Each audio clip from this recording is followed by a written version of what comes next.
Hi there, today I want to talk about contour one-on-one. On this side of the face, I have contour on my forehead, jawline, as well as cheekbone. You can see there's a little bit of color definition compared to right here where the light catches the top of my forehead and kind of showcases how far up it goes. I have a lot of forehead real estate, and if you look at me, it looks like I have clear cheekbones over here. It looks like I've lost 5 pounds. Now, when it comes to contour, it should never look dirty. It should never necessarily be a visible line. It should look like a shadow. I also have a shadow. You can see how it looks on my jawline over here. Some of this is contour and some of this is actual shadow, but it enhances my jawline. I don't really have that pertinency, especially with COVID-19, with the jiggles. But if I paint the jawline on, the shadow gets enhanced and it gives you the illusion that I have a much more chiseled jawline than I actually do. Now, if you want a pointier jaw, there are things you could do, little lines right here from the sides of your mouth going down. Make sure you blend them because you don't want a stripe, you just want a shadow. We're going to do our nose, we're going to do our forehead, and this side of the cheekbone as well. So I like to use the detail brush because it's narrow, so I can just use the tip, or I can even squeeze it to make it even smaller. Sometimes I use my finger to paint it on, and then whatever brush to blend it out. But let's get started. I'm using the contour color Astoria. It is an ashy or cool tone. Depending on what kind of tones you would typically have if you're warmer or cooler, there are approximately 12 shades for you to choose from.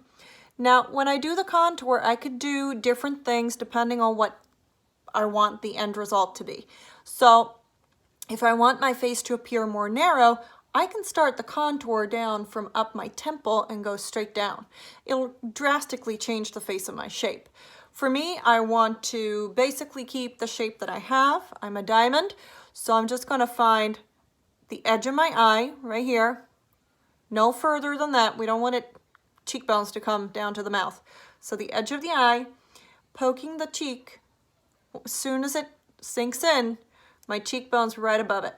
So I go from top of the ear to approximately the end of the eye and right under the cheekbone. If you have a wider face or a small face, consider putting the contour right on top of your cheekbone. But I have a lot of jawline, so I'm just gonna go along my natural cheekbone. I paint it on, I leave it for a little bit, drastic like this. The majority or the main ingredient in our creams is beeswax, so if I leave it on my skin for a little bit, it's actually gonna warm up and it's gonna make it that much easier to blend. Now, for the jawline, I just tapped it in. Right here is where I want it. On the jawline, I like to connect the ear and then I blend it down. But we can blend more of that once it's sat on the face again a little bit. And then the same with the forehead. If I want to minimize my forehead more, then I bring the contour further down. If you don't have a lot of forehead space, you don't have to contour your forehead, but keep it closer to the actual hairline. In my worst days, I would actually use the contour to cover some of my grays too. It's a perfect in-between salon visits kind of thing. Now for the nose, I can take just the edge of the brush. I can take something small like this. I can go even smaller and use the multitasker, or I could use my fingers to create a nose contour. Just for the sake of showing you detailed where that contour is going, I'm going to use the small brush, but you can use anything. I dab it in my contour, and I like to start it from the top of my brow, just so it starts from somewhere and it doesn't just appear out of nowhere. And I'm gonna follow the top of my nose. I don't want the contour down here. I don't want the contour over here. If you have a crooked nose, if you have a bump on your nose, if you have a very wide nose and you want to narrow it, if you have a really narrow nose and you want to widen it, just follow straight down. So let's say I had a bump here. I'm not gonna go down, out with the bump and down. That defeats the purpose of having the contour. I'm gonna continue straight over the bump and straight down. I'd be happy to do one-on-one Zooms or a class just talking about contour if you and your friends are all about the Seint makeup or highlighting and contouring, period, and you just want to do a class focusing on that topic, we can do that. I can also happily answer questions through the direct message.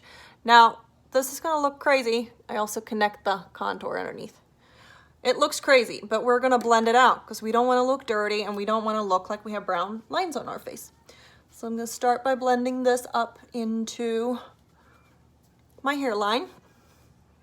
I'm gently going to blend this.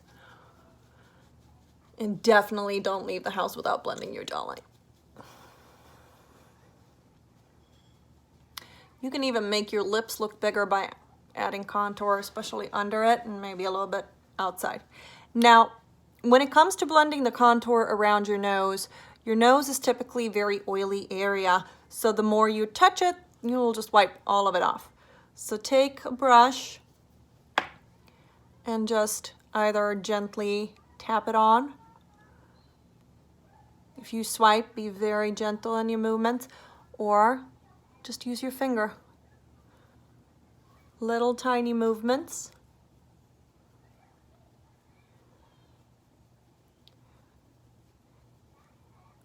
This is gonna, what I just did is gonna give the illusion of a straight, skinny, narrow nose. Now the last step is you go in your brightening illuminator, you dip your finger in, and you just get the most control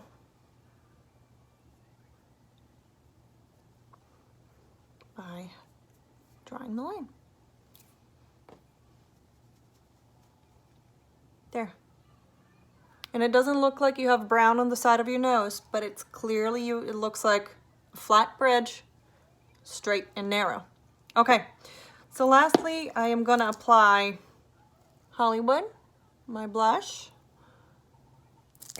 and then I'm gonna blend the blush down and back and the contour up and back.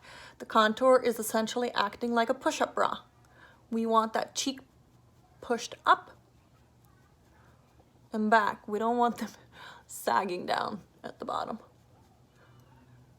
And because I already have my highlight underneath both the blush and the contour, I don't want to swipe too much because then I'm just gonna move all those layers of makeup around.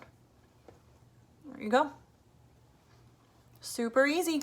Last step, if I haven't done it already, I would add a little bit of illuminator, but there. That's contouring one-on-one. If you have questions, you let me know.